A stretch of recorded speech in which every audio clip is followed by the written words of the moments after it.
आज हम हमारे मानव सभ्यता का अध्ययन करते हैं तो देखते हैं हमारी मानव सभ्यता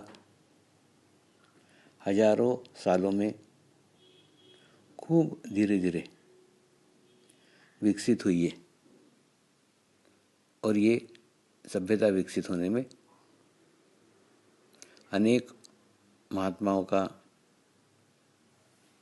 अनेक संतों का बड़ा योगदान है, जिन्होंने समय समय पे आके इस मनुष्य जाति को जागरूक करने का प्रयास किया है। प्रत्येक संतों ने मनुष्य धर्म को जागरूक करने का प्रयास किया है। अलग अलग तरीकों के द्वारा, अलग अलग उपदेश पद्धतियों के द्वारा, अलग अलग उपासना पद्धतियों के द्वारा ये प्रयास किए गए।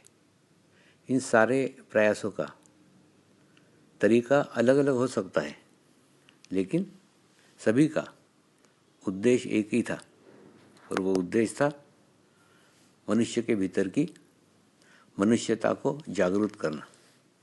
लेकिन वो मनुष्यता को जागरूक करने के प्रयास रह गए, लेकिन वह मनुष्यता छूट गई, धर्म रह गए। इसलिए उपासना पद्धतियाँ रह गई, तरीके रह गए, माध्यम रह गए। सब लोगों ने उन माध्यमों को पकड़ लिया, पद्धतियों को पकड़ लिया, उसके भीतर के कर्म कांडों को पकड़ लिया, लेकिन उनके उद्देश्य को छूट गए।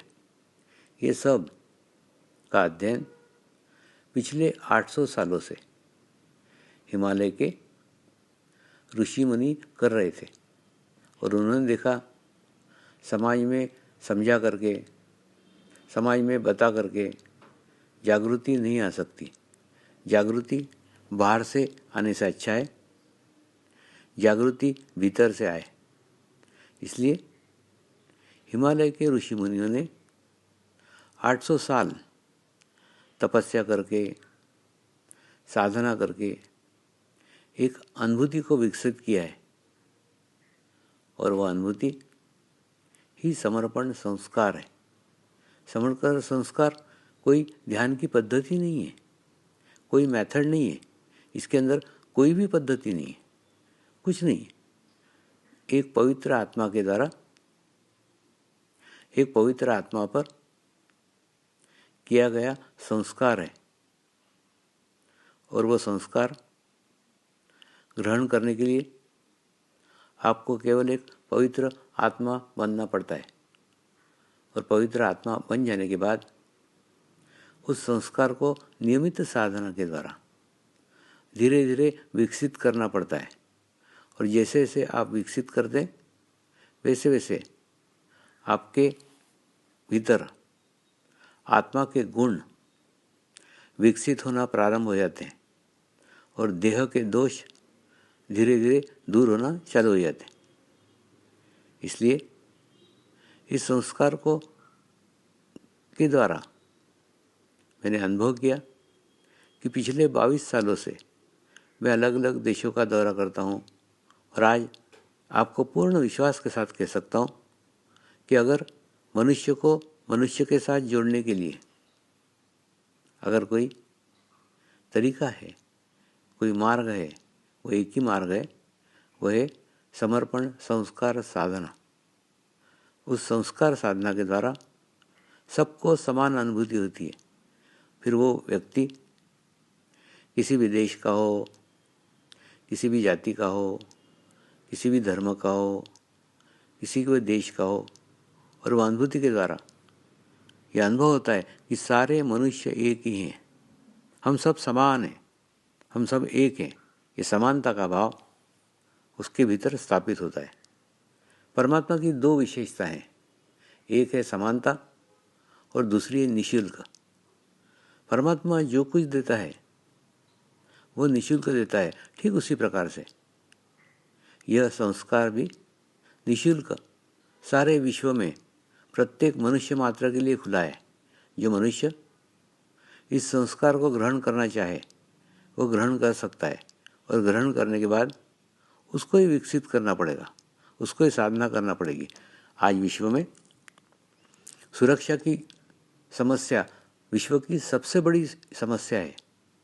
आज प्रत्येक देश में प्रत्येक मनुष्य अपने आप को असुरक्षित महसूस कर सकता है, लेकिन ध्यान करके, मेडिटेशंस करके, इस संस्कार साधना के द्वारा आप आपका आभामंडल बना सकते हैं, आप आपका ओरा बना सकते हैं। वो ओरा का छोटा सा विश्व, भले वो विश्व 15 फीट का हो, भले वो विश्व 20 फीट का हो, लेकिन वो विश्व को लेके आप दुनिया के कोई भी कोने में चले जाओ, आपके आसपास का विश्व सुरक्षित होगा, कल्याणकारी होगा, शांत होगा, और दुनिया का उस विश्व को लेके आप किसी भी स्थान में चले आओ, आपके आसपास का विश्व समान रहेगा, एक सा रहेगा। और आप जहाँ भी जाओगे, खराब व्यक्तित्व वाला व्यक्ति भी, बुरी आदतों वाला व्यक्ति भी आपके आभामंडल में आके, आपके ओरा में आके सकारात्मक हो जाएगा। क्यों? क्योंकि आपके आसपास एक सकारात्मकता का विश्व निर्माण हो जाता है, और वो विश्व का असर प्रत्येक मनुष्य मात्र पे होता है। तो यानी आप खराब स्थान पे भी जाते हैं तो खराब स्थान का प्रभाव आपके ऊपर नहीं पड़ता, आपके सकारात्मकता का प्रभाव उस खराब स्थान पे पड़ता है। यानी आप जहाँ भी जाते हो उस क्षेत्र के बीच में नहीं जाते, वो क्षेत्र आपके बीच में आता है, और एक कल्याणकारी विश्व का निर्माण प्रत्येक मनुष्य कर सकता है। ये करना आपके हाथ में। अगर ऐसा प्रत्येक मनुष्य अपने आसपास एक छोटा सा विश्व निर्माण कर ले तो हो सकता है एक दिन विश्व में शांति आए और सुख समृद्धि आए, और ऐसा प्रत्येक मनुष्य मात्र करे, ये मेरी शुद्ध इच्छा है। नमस्कार।